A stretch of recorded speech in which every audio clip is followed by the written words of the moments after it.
രൂപം മാറിയ സേഹിയെ ഡോജെ പുറത്തേക്ക് വരാനായിട്ട് ഹെൽപ്പ് ചെയ്യും. എന്തുകൊണ്ടാണ് ഡോജയ്ക്ക് തന്റെ മുഖം കണ്ടപ്പോൾ അത്ഭുതമൊന്നും തോന്നാഞ്ഞത്, എന്തുകൊണ്ടാണ് സാധാരണ എല്ലാവരും ഞെട്ടുന്നൂട്ട് ഞെട്ടാഞ്ഞത് എന്നൊക്കെയാണ് സേഹിയുടെ മനസ്സിൽ. ഡോജെ അപ്പോൾ അവളോട് പറയുന്നത്, എനിക്ക് ഇയാളുടെ സാഹചര്യം എന്താണെന്നൊന്നും അറിയണ്ട, പക്ഷെ എന്നെ ട്രസ്റ്റ് ചെയ്യണം, ഞാൻ ഇയാളെ ഒരു കുഴപ്പം കൂടാതെ പുറത്തെത്തിക്കാം എന്നാണ്. അവര് പുറത്ത് വരുമ്പോൾ സെക്രട്ടറിയും ഭൂമിയും അവരെ വെയിറ്റ് ചെയ്ത് നിൽപ്പുണ്ട്. നോക്കുന്നുണ്ടെ ഡോജെ സേഹിയെ ഇങ്ങനെ കവർ ചെയ്തുകൊണ്ട് വരുവാണ്. അപ്പൊ ഭൂമിക്ക് കാര്യം മനസ്സിലാവും. അവൾ ഓടി ചെന്നിട്ട് സേഹി ടയേർഡ് ആയിരിക്കും എന്ന് പറഞ്ഞിട്ട് വിളിച്ചോണ്ട് പോകും. അപ്പൊ സേഹിയുടെ കഴുത്തുനിന്ന് പേരെഴുതിയ ലോക്കറ്റുള്ള ഒരു മാല ഉണ്ടായിരുന്നു, അത് പൊട്ടി താഴെ വീഴും. ഡോജെ ഇത് കണ്ടിട്ട് കയ്യിലെടുക്കും. പിറ്റേ ദിവസം ജൂഹാനാണെങ്കിൽ മാസ്കും വെച്ച് ഹെയർ സ്റ്റൈൽ മാറ്റി ഒരു കണ്ണാടിയൊക്കെ വെച്ചിട്ടാണ് വരുന്നതും. പക്ഷെ ഡോജെ അവനെ റെക്കഗ്നൈസ് ചെയ്യും. ഡോജെ വരുന്നതെന്ന് അറിയുമ്പോഴത്തേക്കും എല്ലാ എംപ്ലോയീസും ID കാർഡൊക്കെ എടുത്തിട്ട് റെഡി ആയിട്ടിരിക്കും. അത്രയും പെർഫെക്റ്റ് ആയിരിക്കണം ഓഫീസിൽ എല്ലാവരും എന്ന് ഡോജയ്ക്ക് നിർബന്ധമുണ്ട്. അപ്പം ഒരു പെൺകുട്ടി താമസിച്ചാണ് കയറി വരുന്നത്, ടാഗ് ഇല്ല. ഡോജയുടെ ഫ്രണ്ടിൽ പെട്ടുപോകും. അപ്പം എല്ലാവരും ഇങ്ങനെ കൈ കാണിക്കും പെട്ടെന്ന് ടാഗ് ഇടാനായിട്ട്. പെൺകുട്ടിക്ക് അത് പറ്റത്തില്ല, ഞാൻ താമസിച്ചു പോയി അതുകൊണ്ടാണെന്ന് പറയുമ്പോഴത്തേക്കിനും ഡോജെ ആ കുട്ടിയെ റെക്കഗ്നൈസ് ചെയ്ത് പേര് വിളിച്ചിട്ട് പുതിയ ഹെയർ സ്റ്റൈൽ ആണല്ലോ എന്ന് ചോദിച്ചിട്ടാണ് പോകുന്നത്. ചെന്ന് കഴിയുമ്പോഴത്തേക്കിനും ജൂഹാന്റെ അടുത്ത് പറയും, എന്നെ എന്തുകൊണ്ടാണ് ഹെൽപ്പ് ചെയ്യാഞ്ഞത്, ആ കുട്ടിക്ക് ടാഗ് ഇല്ലായിരുന്നല്ലോ എന്ന് ചോദിക്കുമ്പോൾ ഇതൊക്കെ സ്വന്തമായിട്ട് ഹാൻഡിൽ ചെയ്യാൻ പറ്റുമെന്ന് എനിക്കറിയാം എന്നാണ് അവൻ പറയുന്നത്. എന്നിട്ട് അവിടെ ഒരു ഫിഷ് ടാങ്ക് ഉണ്ട്, അതിൽ കുറേ മീനുണ്ട്, എല്ലാത്തിനും ഓരോ പേരുണ്ട്. അപ്പോൾ ഓരോന്നിനെ ഐഡന്റിഫൈ ചെയ്യണം, അത് ടാസ്ക് ആണ്. അപ്പം അത് ഡോക്ടർ കൊടുത്ത ടാസ്ക് ആണ്, അത് കൃത്യമായിട്ട് ഐഡന്റിഫൈ ചെയ്യുന്നുണ്ടോ എന്ന് ജൂഹാൻ നോക്കുന്നുണ്ട്. ഡോജയ്ക്ക് എല്ലാ മീനിനെയും പേര് പറഞ്ഞ് ഐഡന്റിഫൈ ചെയ്യാനായിട്ട് പറ്റുന്നുണ്ട്.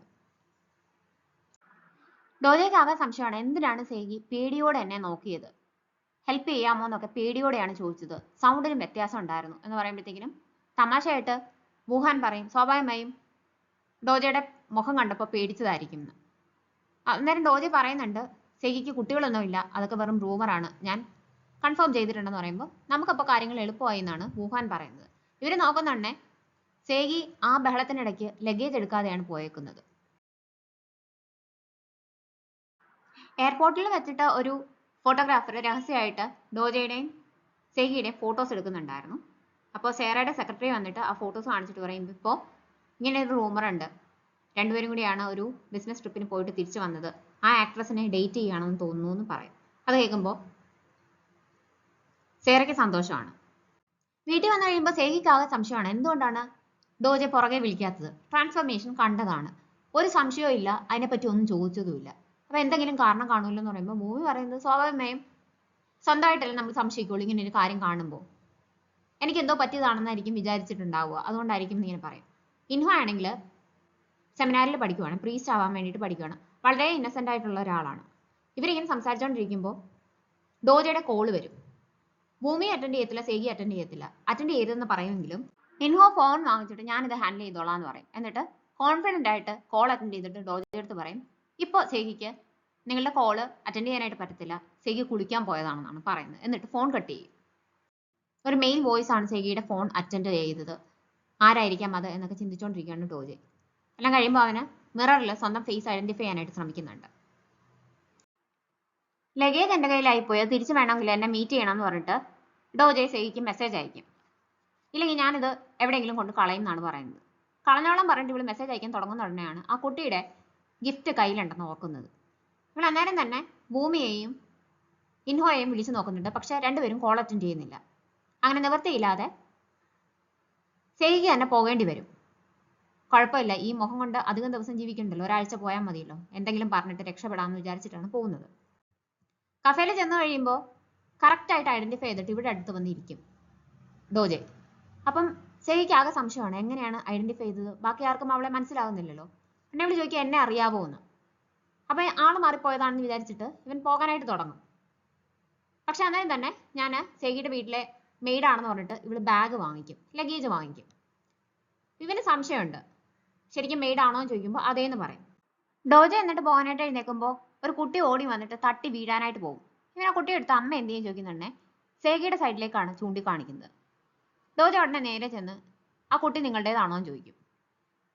രൂപം മാറിയെന്നൊക്കെ മറന്നു പോയിട്ട് സേഹി അവനോട് ദേഷ്യപ്പെടും, ഇയാളോടല്ലേ ഞാൻ ഇന്നലെ പറഞ്ഞത് എനിക്ക് കുട്ടികളൊന്നും ഇല്ലാന്ന്, വീണ്ടും വീണ്ടും എന്നെ ചോദിച്ച് ഒഫൻഡ് ചെയ്യുന്ന എന്തിനാണെന്ന് ചോദിക്കും. അപ്പൊ ഇത് സേഹി തന്നെയാണെന്ന് അവൻ ഉറപ്പിക്കും. എന്നിട്ട് കയ്യിലുണ്ടായിരുന്ന മാല എടുത്ത് കൊടുത്തിട്ട് ഇത് നിങ്ങളുടേതാണോ എന്ന് ചോദിക്കുമ്പോൾ അത് എൻ്റെ ആണെന്ന് പറഞ്ഞിട്ട് ഇവള് പിടിച്ചു വാങ്ങിക്കും. അപ്പം പറഞ്ഞ കൂട്ട് മെയ്ഡ് അല്ല, അത് സേഗി തന്നെയാണെന്ന് അവൻ ഏകദേശം ഉറപ്പാവും. അവൾ പോയി കഴിയുന്നുണ്ടെ കഫേയിലെ റെസിപ്റ്റില് പേര് സൈൻ ചെയ്തേക്കുന്നതും അവൻ കാണും. എന്തോർത്തിട്ടാണ് ഈ മുഖമായിട്ട് വീണ്ടും പോയി ഡോജയെ മീറ്റ് ചെയ്തതെന്ന് പറഞ്ഞിട്ട് ഭൂമി വഴക്ക് പറയും. അന്നേരം സേഗി പറയുന്നത്, ഞാൻ എപ്പോഴും ഓർത്തിട്ടുണ്ട്, എന്നെങ്കിലും നിങ്ങളല്ലാതെ മൂന്നാമതൊരാള് ഞാൻ ഇതുപോലെ രൂപം മാറുമ്പോഴും എന്നെ റെക്കഗ്നൈസ് ചെയ്ത് എൻ്റെ പേര് വിളിച്ചിരുന്നെങ്കിൽ എന്ന്. അതൊരിക്കലും നടക്കത്തില്ലെന്ന് എനിക്കറിയാം. കാര്യം ഞാൻ ട്രാൻസ്ഫോം ചെയ്തപ്പോഴും ആദ്യമായിട്ട് അങ്ങനെ സംഭവിച്ചപ്പോൾ എൻ്റെ ബെസ്റ്റ് ഫ്രണ്ട്സ് ആയ നിങ്ങൾക്ക് പോലും എന്നെ റെക്കഗ്നൈസ് ചെയ്യാൻ പറ്റിയില്ല എന്ന് പറയുന്നുണ്ട്. അപ്പം ആദ്യമായിട്ട് രൂപം മാറി കഴിയുമ്പോൾ ഭൂമി റൂമിലേക്ക് വരുന്ന ആ ഓൾഡ് ലേഡിയുടെ രൂപത്തിൽ ഇവള് ചെന്ന് ഭൂമിയെ വിളിക്കുന്നുണ്ട്. പക്ഷേ ഭൂമിയാണെങ്കിൽ വേറെ ആരോ ആണെന്ന് വിചാരിച്ചിട്ട് റൂമിൽ കയറി കഥ അടയ്ക്കും. എന്നിട്ട് അതിന്റെ ഫ്രണ്ടിലിരുന്ന് അന്നത്തെ ദിവസം മുഴുവൻ കരഞ്ഞുകൊണ്ടിരിക്കും സേഗി. പിറ്റേ ദിവസം രൂപം മാറി കഴിയുമ്പോഴാണ് ഭൂമി പുറത്ത് വന്നിട്ട് ഇതെന്താണ് സംഭവം എന്നൊക്കെ മനസ്സിലാക്കുന്നത്. ഇവര് തിരിച്ചു വരുന്നുണ്ടേ ഒരു ദിവസം വീട്ടിലിരിക്കുമ്പോൾ ഇൻഹോ ഉള്ളപ്പോഴാണ് ഇവള് വീണ്ടും രൂപം മാറുന്നത്. ഇത് കാണുന്ന ഇൻഹോ ആണെങ്കിൽ സ്വപ്നം കാണുവാണെന്ന് വിചാരിച്ചിട്ട് ജനലിൽ നിന്ന് എടുത്ത് ചാടാനൊക്കെ തുടങ്ങും. അപ്പോൾ ഇത് ഞാൻ തന്നെയാണ്, ഇങ്ങനെ ഒരു സംഭവം ഉണ്ടെന്ന് ഇൻഹോയുടെ അടുത്തും സേഗി പറയുവാണ്. വർഷങ്ങളായിട്ട് എൻ്റെ കൂടെയുള്ള നിങ്ങൾക്ക് പോലും എന്നെ വിശ്വസിക്കാനായിട്ട് പറ്റിയില്ല ആദ്യം, പിന്നെയാണോ ഇനി മൂന്നാമതൊരാള് എന്നൊക്കെ പറഞ്ഞ് സങ്കടപ്പെട്ടിരിക്കും സേഗി. അന്നേരം അവർക്ക് ഫുഡ് കൊണ്ട് കൊടുക്കാനായിട്ട് അവിടുത്തെ ലേഡി വരുന്നുണ്ടേ അവരോട് ഇവളിങ്ങനെ പറയും ഞാൻ ഇങ്ങനെ രൂപം മാറാറുണ്ടെന്നൊക്കെ. അപ്പൊ അവര് കുടിച്ചിട്ട് ഇവർക്ക് ബോധമില്ലാതെ സംസാരിക്കുകയാണെന്ന് വിചാരിച്ചിട്ടാണ് പോകുന്നത്. കണ്ടോ, ആരും എന്നെ വിശ്വസിക്കാനായിട്ട് പോകുന്നില്ല എന്നൊക്കെ പറഞ്ഞ് സങ്കടപ്പെടും. എന്നിട്ട് ഭൂമി എടുത്ത് പിറ്റേ ദിവസം ലീവ് എടുത്തോ, വരണ്ട, നാളെ ലീവായിട്ട് വീട്ടിലിരുന്നോ, ഞാൻ എന്തായാലും ഈ രൂപത്തിൽ പുറത്തിറങ്ങാൻ പറ്റത്തില്ലല്ലോ എന്ന് പറഞ്ഞിട്ട് പറഞ്ഞു വിടും. ഡോജെ കഫേലെ റെസിപ്റ്റിലെയും കോൺട്രാക്റ്റിലെയും സേഗിയുടെ സൈൻ ഒത്തുനോക്കും. രണ്ടും സെയിം ആണ്. പക്ഷെ 2 ദിവസം മീറ്റ് ചെയ്ത ആൾക്കാർ വ്യത്യാസമാണ്. ആദ്യം മീറ്റ് ചെയ്ത സേഗിക്ക് വേവി ഹെയർ ആയിരുന്നു. പക്ഷെ ഇന്നലെ മീറ്റ് ചെയ്ത ആൾക്ക് ഷോർട്ട് ഹെയർ ആയിരുന്നു. എന്നാലും ആള് സെയിം ആണ്, പക്ഷെ വ്യത്യാസമായിട്ടുള്ള ആൾക്കാരാണ്. എന്താണെന്ന് അങ്ങോട്ട് മനസ്സിലാവുന്നില്ല. സ്വന്തമായിട്ട് ഇത് എന്താണെന്ന് കണ്ടുപിടിക്കണമെന്ന് തീരുമാനിക്കും. സേഗി വീട്ടിൽ വരുമ്പോൾ ഡോജ അവിടെ നിൽപ്പുണ്ട്. ഇവനെ കണ്ടോണ്ട് ഇവള് തിരിച്ചോടാനായിട്ട് ശ്രമിക്കും. പക്ഷെ താഴെ വീഴും, കാലൊക്കെ മുറിയും. അങ്ങനെ ഇവൻ കൊണ്ടുവന്ന് കർച്ചീഫ് കൊടുക്കും. കയ്യിൽ നിന്ന് ബാഗ് പോയിട്ട് അതിൽ നിന്ന് സാധനങ്ങളും പുറത്തേക്ക് പോയിട്ടുണ്ടായിരുന്നു. അതിന്റെ കൂട്ടത്തിൽ ഫോണും പോകും. ഫോൺ പോയത് ഇവള് ശ്രദ്ധിക്കത്തില്ല. ബാക്കിയെല്ലാം ബാഗിനടുത്ത് എടുത്ത് വെച്ചിട്ട് അകത്തേക്ക് പോകാൻ തുടങ്ങുമ്പോൾ ഇവൻ ഇത് കണ്ടിട്ട് ഒന്നും മിണ്ടാതെ പോയി ഫോൺ എടുത്ത് പോക്കറ്റിലിടും. എന്നിട്ട് പുറകെ ചെന്നിട്ട് പറയും എനിക്ക് സേഗിയായിട്ടൊരു മീറ്റിംഗ് ഉണ്ടായിരുന്നു, കാണണമെന്ന് പറയും. ഇന്ന് എന്തായാലും മീറ്റ് ചെയ്യാൻ പറ്റത്തില്ല എന്നുണ്ടെങ്കിൽ ഇവള് തിരിച്ചു പറയും. അങ്ങനെയാണെങ്കിൽ ഞാൻ ഫോൺ ചെയ്ത് നോക്കാന്ന് പറഞ്ഞിട്ട് ഇവൻ ഫോൺ എടുക്കാനായിട്ട് പോകും. ഫോൺ വിളിച്ചിട്ടുണ്ടെങ്കിൽ ഇവള് തന്നെ അറ്റൻഡ് ചെയ്യേണ്ടി വരത്തില്ലേ, അവളുടെ കയ്യിലാണെന്ന് മനസ്സിലാവും. അതുകൊണ്ട് നിവൃത്തിയില്ലാതെ അകത്ത് വെയിറ്റ് ചെയ്തോളാൻ പറഞ്ഞിട്ട് ഇവള് വീടിനകത്ത് കയറ്റും. സേഗി അകത്തേക്ക് ചെല്ലുമ്പോൾ അവളുടെ പട്ടിക്കുട്ടി അടുത്തേക്ക് ഓടിച്ചെല്ലും. യൂഷ്വലി ഓണേഴ്സിനെ കാണുമ്പോഴാണ് പട്ടിക്കുട്ടികൾ അടുത്തേക്ക് ചെല്ലുന്നത്. ഇതിപ്പോൾ എല്ലാവരുമായിട്ടും അടുപ്പമാണോ എന്ന് ഡോജ ചോദിക്കും. ഫ്രണ്ട്ലി ആയിട്ടുള്ള പപ്പിയാണ്, അതുകൊണ്ടാണെന്നാണ് ഇവള് പറയുന്നത്. എന്നിട്ട് ഓടി റൂമിലേക്ക് പോകും ഇവിടെ വെയിറ്റ് ചെയ്യാൻ പറഞ്ഞിട്ട്. അകത്ത് ചെന്ന് അവിടെ ചെന്ന് എല്ലായിടത്തും ഫോൺ നോക്കും. ബാഗെല്ലാം നോക്കുകയാണ്, ഫോൺ എവിടെയാണെന്ന് അറിയത്തില്ല. എവിടെയാണ് കളഞ്ഞു പോയെന്ന് ഒരു പിടിയില്ല. ഇവൻ പുറത്തിരുന്ന് ഇങ്ങനെ നോക്കുമ്പോൾ ഈ പപ്പി പുറത്ത് വന്നിട്ട് വേറെ റൂമിലേക്ക് കയറി പോകുന്ന കാണും. ഇവൻ അതിന്റെ പുറകെ ചെല്ലും. അത് സേഗിയുടെ ഡ്രസ്സിംഗ് റൂമാണ്. നോക്കുമ്പോൾ തലേ ദിവസം മീറ്റ് ചെയ്തപ്പോൾ ഇട്ടിരുന്ന ഡ്രസ്സ് ഉണ്ട് അവിടെ. അപ്പൊ അത് സേഗി തന്നെയായിരുന്നു എന്ന് ഡോജ ഉറപ്പിക്കും. ഇവൻ ആ റൂമിലേക്ക് കയറി എന്ന് മനസ്സിലാവുമ്പോഴത്തേക്കും നിങ്ങൾ എന്തെടുക്കുകയാണെന്ന് ചോദിച്ചുകൊണ്ട് അവൾ അവിടേക്ക് വരും. അന്നേരം തന്നെ അവളുടെ പഴയ രൂപമാവും. പെട്ടെന്ന് എങ്ങനെയാണ് ട്രാൻസ്ഫോം ചെയ്തതെന്ന് അവളിങ്ങനെ ഓർക്കുന്നുണ്ട്. പക്ഷെ അധികം ഓർത്തോണ്ട് നിൽക്കാൻ നേരെയില്ല. നേരെ വന്ന് നിങ്ങൾ എന്തിനാണ് ഇതിനകത്ത് കയറിയെന്ന് ചോദിക്കുമ്പോഴത്തേക്കും ഇവൻ വന്നിട്ട് ചോദിക്കുന്നത് നിങ്ങൾ ആരാണെന്നാണ്. സേഗി ഇയാൾക്ക് എന്താണ് പ്രശ്നം, ഇന്നും എന്നെ റെക്കഗ്നൈസ് ചെയ്തു, ഇന്നലെ ഇയാൾ എന്നെ റെക്കഗ്നൈസ് ചെയ്തു, ശരിക്കും അപ്പോൾ പ്രശ്നം ഇയാൾക്ക് തന്നെയല്ലേ എന്ന് തിരിച്ചു ചോദിക്കും. തനിക്ക് ആൾക്കാരെ തിരിച്ചറിയാനുള്ള കഴിവില്ലല്ലോ, ഫേസ് ബ്ലൈൻഡ്നെസ് ഇല്ലേ, ഇല്ലാന്ന് നിങ്ങൾക്ക് പ്രൂവ് ചെയ്യാൻ പറ്റുമോ എന്ന് ഇവിടെ ചലഞ്ച് ചെയ്യും. എന്നിട്ട് അകത്തേക്ക് പോയി ഒരു ഗ്രൂപ്പ് ഫോട്ടോ എടുത്തോണ്ട് വരും. ഇതിൽ ഞാൻ ഏതാണെന്ന് നിങ്ങൾക്ക് കാണിച്ചു തരാനായിട്ട് പറ്റുമോ, നിങ്ങൾ പറയുന്ന ആളല്ല ഞാനെന്ന് ഇനി അഥവാ ഞാൻ പറയുവാണെങ്കിൽ അത് അങ്ങനെയല്ല നിങ്ങൾക്ക് പ്രൂവ് ചെയ്യാൻ കോൺഫിഡൻസ് ഉണ്ടോ എന്ന് ചോദിക്കും. ഇവരൊന്നും മിണ്ടാതെ കുറച്ചു നേരം നോക്കിയിട്ട് കൃത്യമായിട്ട് ആ ഫോട്ടോയിൽ അവൾ ഏതാണെന്ന് ചൂണ്ടിക്കാണിച്ചു കൊടുത്തിട്ടാണ് പോകുന്നത്. എനിക്ക് ഈ കാര്യങ്ങളൊക്കെ സെൻസ്ലെസ് ആയിട്ട് തോന്നുന്നു. ശരിക്കും അത് സേഗി അല്ലായിരുന്നു, പക്ഷെ അത് സേഗി തന്നെയാണ്. വേറെ ആളെ കാണുമ്പോൾ എനിക്ക് എന്താണ് സേഗി ആയിട്ട് തോന്നുന്നത് എന്നൊക്കെ ചോദിച്ചുകൊണ്ടിരിക്കുകയാണ് ഡോജെ. അപ്പോൾ ജൂഹാൻ പറയും അത് കുഴപ്പമില്ല, ഒരാളെ ഇഷ്ടമാകുമ്പോൾ നമുക്ക് അങ്ങനെയാണ് തോന്നുന്നത്, സെൻസ്ലെസ് ആണെന്നൊക്കെ തോന്നും, പിന്നെ കാണുന്നവരെല്ലാവരാണെന്ന് തോന്നും, അതൊക്കെ സാധാരണമാണെന്ന് പറഞ്ഞു കൊടുക്കും. ഇവൻ തെറ്റിദ്ധരിച്ചെന്ന് മനസ്സിലാവുമ്പോൾ ഡോജെ പിന്നൊന്നും മിണ്ടത്തില്ല. കൺസൾട്ടേഷന് ചെല്ലുമ്പോൾ ഡോജെ പറയുന്നത് ഇത്രയും കാലം എനിക്കൊരു പ്രശ്നമില്ലാതെ പോകുമായിരുന്നു, ഡോക്ടർ പറഞ്ഞ കൂട്ട് ഞാൻ ട്രെയിൻ ചെയ്തു, ഇന്റൻസ് ട്രെയിനിങ് കാരണം വേറെ ട്രേറ്റ്സ് വെച്ചിട്ട് ആൾക്കാരെ ഐഡന്റിഫൈ ചെയ്യാനായിട്ട് എനിക്ക് ഈസി ആയിരുന്നു, പക്ഷെ 2-3 ദിവസമായിട്ട് എന്തോ പ്രശ്നമുണ്ടെന്ന് തോന്നുന്നു. ഞാൻ ഒരാളെ കാണുന്നുണ്ട്, പക്ഷേ അയാളുടെ രൂപം മാറുന്നുണ്ട്, വേറൊരാളെയാണ് ആ ആളായിട്ട് കാണുന്നതെന്നൊക്കെയാണ് പറയുന്നത്. ഇത് കേൾക്കുമ്പോൾ യൂഹാൻ പറഞ്ഞു വിട്ട് ഡോക്ടറും പറയും, അതൊന്നും പ്രശ്നമില്ല, ഒരാളെ ഇഷ്ടമാകുമ്പോൾ അങ്ങനെയാണ്, നമുക്ക് ബാക്കിയുള്ള ആൾക്കാരെ കാണുമ്പോഴും ആ ആളെ കാണുന്നതായിട്ടൊക്കെ തോന്നും. ഫേസ് ബ്ലൈൻഡ്നെസ് ഉണ്ടെന്ന് വെച്ചിട്ട് ഒരാളെ ഇഷ്ടപ്പെടാതിരിക്കണം എന്നൊന്നുമില്ല, അതൊക്കെ സാധാരണ പോലെ എല്ലാവർക്കും സംഭവിക്കുന്നതാണെന്നൊക്കെ പറയും. അവിടുന്ന് അവൻ നേരെ ഓഫീസിലേക്ക് വരുമ്പോൾ ഒരു ലേഡി അവന്റെ നേരെ വരും. പ്രതീക്ഷയോടെ അവനെ ഇങ്ങനെ നോക്കുന്നുണ്ട്, പക്ഷെ അവൻ മൈൻഡ് ചെയ്യാതെ നടന്നു. അവരുടനെ ഡോജയുടെ കയ്യിൽ പിടിക്കും. തിരിഞ്ഞു നിന്നിട്ട് ഇവൻ ആരാണെന്നാണ് ചോദിക്കുന്നത്. അന്നേരത്തേക്ക് വുഹാൻ അവിടേക്ക് ഓടി വന്നിട്ട് വൈസ് ചെയർവുമൺ എന്ന് പറഞ്ഞിട്ട് ഇവരെ അഡ്രസ്സ് ചെയ്യും.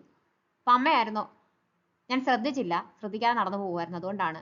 ഹെയർ സ്റ്റൈലൊക്കെ മാറ്റിയിട്ടുണ്ടല്ലോ, ഗ്രാൻഡ് ഫാദറിനെ മീറ്റ് ചെയ്യാൻ പോവാണോ എന്ന് ചോദിക്കും. അപ്പോൾ അമ്മ ഇവനോട് പറയുന്നത്, അത് സാരമില്ല, നീ ബിസി ആണെന്ന് എനിക്കറിയാം, ഞാനൊരു ബ്ലൈൻഡ് ഡേറ്റ് അറേഞ്ച് ചെയ്തിട്ടുണ്ട്, നീ പോയി ആ കുട്ടിയെ ഒന്ന് മീറ്റ് ചെയ്യണം എന്ന് പറയും. അവിടുന്ന് നടക്കുന്നുണ്ടെ അമ്മ യൂഹാനെ ഫോൺ ചെയ്യും. എപ്പോഴും ഡോജയുടെ കൂടെ വേണം എന്ന് ഞാൻ പറഞ്ഞിട്ടില്ലേ, ഒരു മിസ്റ്റേക്കും അവന്റെ ഭാഗത്തുനിന്ന് ഉണ്ടാവാനായിട്ട് പാടില്ല. ഈ കമ്പനിയുടെ ഭാവിയും ഡോജയുടെ ഭാവിയും എല്ലാം നിന്നെ ഡിപ്പെൻഡ് ചെയ്തിട്ടാണ് ഇരിക്കുന്നത്, അതുകൊണ്ട് എപ്പോഴും ജാഗ്രതയോടെ ഇരിക്കണം, നല്ല ശ്രദ്ധ വേണം എന്ന് പറയുമ്പോൾ ഞാൻ ശ്രദ്ധിക്കുന്നുണ്ട്, ഇനി ഇങ്ങനെ ഉണ്ടാവത്തില്ല എന്നാണ് അവൻ പറഞ്ഞിട്ട് ഫോൺ കട്ട് ചെയ്യുന്നത്. എന്നിട്ട് ഡോജയുടെ അടുത്ത് പറയുന്നത് അത് വർക്ക് റിലേറ്റഡ് ആയിട്ട് വന്ന ഒരു കോളാണെന്നാണ്. വീട്ടിൽ നിന്ന് ഫുഡ് പ്രിപ്പയർ ചെയ്തിട്ട് ഇൻഹോ സെഗിയെ കാണാനായിട്ട് വരും. അവള് വാതിൽ തുറക്കാത്തതുകൊണ്ട് ഫോൺ ചെയ്ത് നോക്കും. അന്നേരം ഫോൺ ഇപ്പോഴും ഡോജയുടെ കയ്യിലാണ്, അറ്റൻഡ് ചെയ്യുന്ന അവനാണ്. ഫോൺ അറ്റൻഡ് ചെയ്തിട്ട് എന്തിനാണ് എന്നെ പുറകെ വിളിച്ചുകൊണ്ടിരിക്കുന്നത്, എന്നെ അത്രയ്ക്ക് മിസ് ചെയ്യുന്നു, എനിക്ക് ഇയാളെ ഇഷ്ടമാണെന്ന് പറഞ്ഞിട്ടാണ് കട്ട് ചെയ്യുന്നത്. ഡോജ ബ്ലൈൻഡ് ഡേറ്റിന് വന്നിരുന്നിട്ട് ആ പെൺകുട്ടിയെ മീറ്റ് ചെയ്യുമായിരുന്നു. അപ്പം മനഃപൂർവ്വം ചെയ്തതാണ്, ആ കുട്ടി വേണ്ടാന്ന് പറയാൻ വേണ്ടിയിട്ട് ചെയ്തതാണ്. അപ്പം അതിന് ഈ ഫോൺ കോൾ കേൾക്കുമ്പോഴത്തേക്കിനും ദേഷ്യം വരും. എന്നെ ഓർമ്മയില്ലേ, നമ്മൾ നേരത്തെ മീറ്റ് ചെയ്തിട്ടുണ്ടെന്ന് പറയുമ്പോൾ എനിക്ക് ഓർമ്മയില്ല എന്നാണ് ഇവൻ പറയുന്നത്. ശരി, അത് ഞാൻ റിജക്ഷൻ ആയിട്ട് എടുത്തോളാം എന്ന് പറഞ്ഞിട്ട് ഈ കുട്ടി പോകും. ഇന്നു ആണെങ്കിൽ ഈ ഡോജയായിട്ടുള്ള ഫോൺ കോളിൽ എന്താണ് കേട്ടാന്നുള്ള ഷോക്കിലാണ് അകത്തേക്ക് വരുന്നത്. കുറെ നേരം സംശയത്തോടെ സെഗിയെ നോക്കിയിട്ട് ഫോൺ എവിടെയും ചോദിക്കും. അപ്പോൾ എവിടെയാണെന്ന് അറിയത്തില്ല, അത് കളഞ്ഞു പോയി, ഞാൻ ഇന്നലെ മുതൽ നോക്കുവാണെന്ന് പറയുന്നുണ്ടേ. ഫോൺ വിളിച്ച് നോക്ക്, ഞാൻ വിളിച്ച ഉടനെ വേറൊരാളാണ് അറ്റൻഡ് ചെയ്തത്, വിളിച്ചിട്ട് പറയാനായിട്ട് പറയും. ഉടനെ ഇവള് ഫോൺ ചെയ്യും.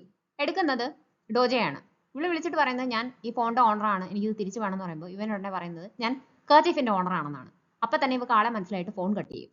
എന്നിട്ട് ഇൻഹോയുടെ അടുത്ത് ചോദിക്കും, ഞാൻ പൈസ തന്നാൽ നീ എന്തും ചെയ്യുമല്ലോ, എനിക്ക് വേണ്ടിയിട്ട് ഒരു മോഷണം ചെയ്യാമോ എന്ന് ചോദിക്കും. ഞാൻ പ്രീസ്റ്റ് ആവാൻ പോകുന്ന ആളാണ്, എന്നോട് ഇങ്ങനൊന്നും പറയുന്നത് പറയുമ്പോൾ അതൊന്നും കുഴപ്പമില്ല, നീ മോഷിച്ചതിന് ശേഷം പോയി കുമ്പസരിച്ചാൽ മതി, ദൈവം നിന്നോട് ക്ഷമിച്ചോളും. അത്യാവശ്യമായിട്ട് എൻ്റെ ഫോൺ അയാളുടെ നിന്ന് വാങ്ങിക്കണം, ഡോജയുടെ കയ്യിലാണ്. എൻ്റെ ഫോണിൽ ഞാൻ ഓരോ പ്രാവശ്യവും ട്രാൻസ്ഫോം ചെയ്യുമ്പോൾ എടുത്ത വീഡിയോസ് എല്ലാം ഉണ്ട്, അത് ഫുൾ അതിലുണ്ട്, അത് കണ്ടിട്ടുണ്ടെങ്കിൽ ആകെ പ്രശ്നമാവും എന്ന് പറയും. ഇവർക്ക് ഇങ്ങനെ ഒരു സ്വഭാവമുണ്ട്. ആദ്യമൊക്കെ ഇതുമായിട്ട് പൊരുത്തപ്പെടാൻ ബുദ്ധിമുട്ടായിരുന്നു. പിന്നീട് അവൾ വിചാരിക്കും, ഓരോ ഏജിലും ജെൻഡറിലും ഉള്ള ആൾക്കാരായിട്ട് മാറാനുള്ള ഒരു സൗകര്യം കിട്ടുന്നുണ്ടല്ലോ, അപ്പം അത് ആസ്വദിച്ച് ജീവിക്കുക. അങ്ങനെ വിചാരിച്ചിട്ട് ഓരോ പ്രാവശ്യവും രൂപം മാറുമ്പോൾ ഇതാണ് ഇന്നത്തെ ഹാൻഡ് സെഗി എന്ന് പറഞ്ഞിട്ട് ഇവള് വീഡിയോ എടുത്ത് വെക്കാറുണ്ട്. അതിൻ്റെ എല്ലാം ഫോട്ടോസും എടുത്ത് ഫ്രെയിം ചെയ്ത് വെക്കുന്നുണ്ട്. അന്നേരം തന്നെ ഇൻഹോയും വിളിച്ചോണ്ട് ഡോജയെ കാണാനായിട്ട് പോകും സെഗി. എൻ്റെ വീക്ക്നെസ് എന്തായാലും ഡോജയെ കണ്ടുപിടിച്ചു, ഡോജയ്ക്ക് എന്തെങ്കിലും വീക്ക്നെസ് ഉണ്ടാവും, അത് ഞാനും കണ്ടുപിടിക്കണം, ഇല്ലാന്നുണ്ടെങ്കിൽ രണ്ടുപേരും ഈവനായിട്ട് പോകത്തില്ല, അതെന്താണെന്ന് എനിക്ക് അറിയണം എന്നൊക്കെ പറഞ്ഞിട്ടാണ് ഇവള് ധൃതി വെപ്പിക്കുന്നത് ഇൻഹോയെ. ഇവര് സിഗ്നലിൽ വന്ന് കിടക്കുമ്പോൾ നേരെ നോക്കുന്ന ഉടനെ ഓപ്പോസിറ്റ് ആയിട്ട് ഡോജയുടെ കാറാണ്. അപ്പോൾ ആ കാറിന്റെ പുറകെ പോകാനായിട്ട് ഇൻഹോയുടെ അടുത്ത് സെഗി പറയും. ഈ സമയം കാറിലിരുന്നുകൊണ്ട് ഡോജെ അവളുടെ ഫോണിന്റെ പാസ്വേഡ് എന്താണെന്ന് ഗസ് ചെയ്യാനായിട്ട് ശ്രമിക്കുകയാണ്. ഈസി ആയിട്ടുള്ള ഒരു പാസ്വേഡാണ് സെഗി ഫോണിന് കൊടുത്തിരുന്നത്, അതുകൊണ്ട് തന്നെ അൺലോക്ക് ചെയ്യാനായിട്ട് പറ്റും ഡോജയ്ക്ക്. ഇൻഹോയെ പറഞ്ഞു വിട്ടിട്ട് സെഗി നേരെ റിസപ്ഷനിസ്റ്റിന്റെ അടുത്ത് വന്ന് അവരുടെ നെയിം ടാഗും വാങ്ങിച്ചിട്ട് നേരെ വന്ന് ഡോജയുടെ കൂടെ ലിഫ്റ്റിൽ കയറും. എന്തിനാണ് റിസപ്ഷനിലെ ആള് എൻ്റെ കൂടെ മേളത്തെ നിലയിലേക്ക് വരുന്നതെന്ന് ഇവൻ ചോദിക്കുന്നുണ്ട്. ഇവള് പക്ഷെ മിണ്ടാതെ നിൽക്കും, വോയിസ് വെച്ചിട്ട് റെക്കഗ്നൈസ് ചെയ്താലോ എന്ന് വിചാരിച്ചിട്ട്. അവിടെ ചെന്നിട്ട് ഇവൻ പുറത്തിറങ്ങാൻ തുടങ്ങും തന്നെ ഇവള് പെട്ടെന്ന് കൈ പിടിച്ച് നിർത്തും. അപ്പോൾ ഇവൻ തിരിഞ്ഞിട്ട് ചോദിക്കുന്നത്, സെഗി എന്തിനാണ് എന്നെ വീണ്ടും വീണ്ടും പരീക്ഷിക്കുന്നത്, നിങ്ങളുടെ സംശയം ഞാൻ കഴിഞ്ഞ ദിവസം വീട്ടിൽ വന്നപ്പോൾ തീർത്തു വന്നല്ലേ എന്നാണ്. ഇവക്ക് ഒന്നും മിണ്ടാൻ പറ്റാതെ നിൽക്കും. ഇവളുടെ മോതിരം കണ്ടിട്ടാണ് ഇവൻ റെക്കഗ്നൈസ് ചെയ്യുന്നത്. ഓഫീസിലേക്ക് ചെല്ലുമ്പോൾ എല്ലാവരും എന്തോ ഗോസിപ്പ് വായിച്ചുകൊണ്ടിരിക്കുകയാണ്. ഇവർ രണ്ടും കൂടെ ഡേറ്റ് ചെയ്യുന്നു എന്ന് പറഞ്ഞിട്ടാണ് ന്യൂസ് വന്നേക്കുന്നത്. എയർപോർട്ടിൽ വെച്ചെടുത്ത ഫോട്ടോസ് ഒക്കെ ഉണ്ട്. അപ്പം അതിൽ കവർ ചെയ്തിട്ടാണല്ലോ കൊണ്ടുവരുന്നത്. അപ്പം മനഃപൂർവ്വം ആളെ തിരിച്ചറിയാതിരിക്കാൻ കവർ ചെയ്തിട്ട് കൊണ്ടുവന്നതാണ് എന്നുള്ള രീതിക്കാണ് ന്യൂസ് വന്നേക്കുന്നത്.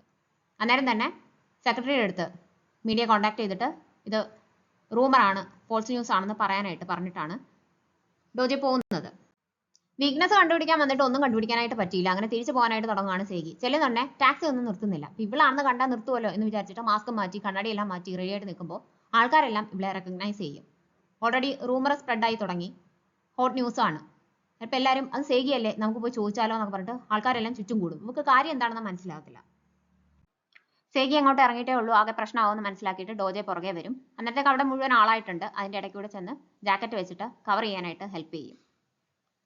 ഇത് സെൻസ്ലെസ് ആണെന്ന് എനിക്കറിയാം, പക്ഷേ ഓരോ പ്രാവശ്യം എനിക്ക് ഇയാളെ റെക്കഗ്നൈസ് ചെയ്യാൻ പറ്റുന്നുണ്ടായിരുന്നു. കഴിഞ്ഞ പ്രാവശ്യത്തെ പോലെ എന്നെ ഇയാളെ ട്രസ്റ്റ് ചെയ്താൽ മതി എന്ന് പറഞ്ഞിട്ട് ഡോജെ സേഗി അവിടുന്ന് രക്ഷപ്പെടാനായിട്ട് ഹെൽപ്പ് ചെയ്യും.